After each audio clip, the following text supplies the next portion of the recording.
J Jones Car Audio 1, you already know what it is. Doing a little video today from my dude over there at Raw Customs. And I had seen that he had picked up some distribution blocks, or when he was hooking up those battery terminals. Raw, you know what I'm talking about. Out there at the Home Depot or your local Lowe's, you know what I'm saying, where you find something like this. Now, his were 0 gauge. These were actually from a buddy of mine that turned me on to them.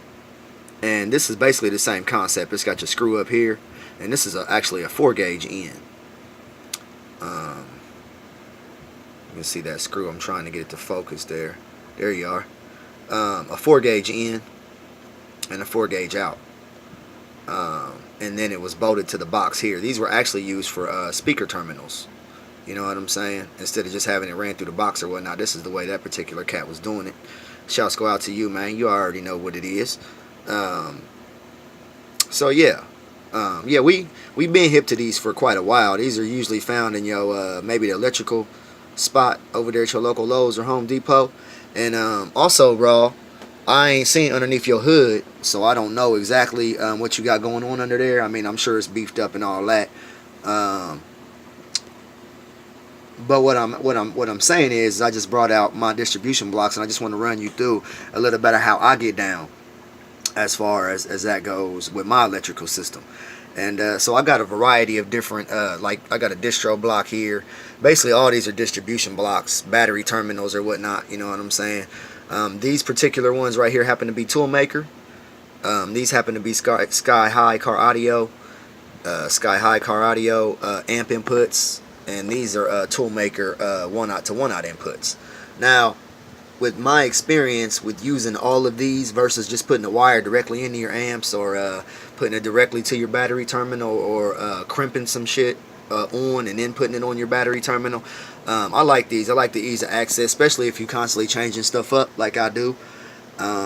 You know, I got a million different subwoofers, and you know what I'm saying, this is only part of my junk that I got. You know what I'm saying? I mean, there's a gang load of, there's some 15s, some 10s, some 4 6x9 boxes, you know, 2 AB12s. I got a Scar Audio 12 down there. I got 15 baskets waiting on recones down there, amps, wires. I mean, you know what I'm saying? Let me just show you how J Jones Car Audio 1 gets down. I mean, this whole desk is full with nothing but car audio. You feel what I'm saying?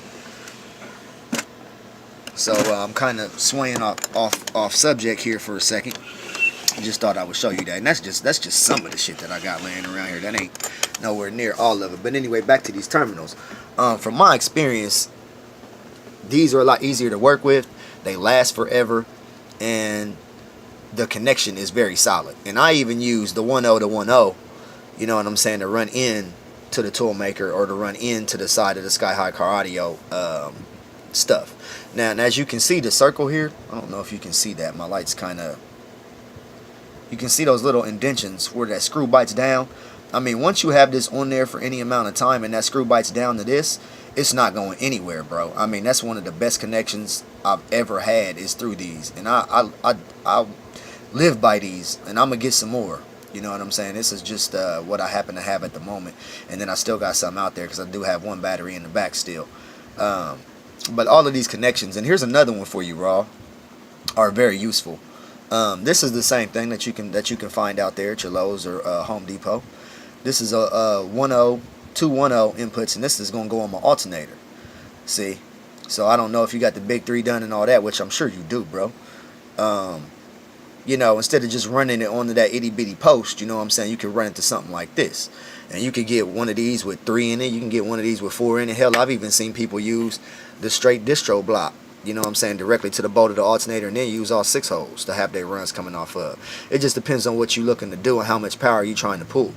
You know what I'm saying? Because we all know that, you know what I'm saying, the 1.0 wire only holds so much amperage is allowed to be pulled through it, or so much current.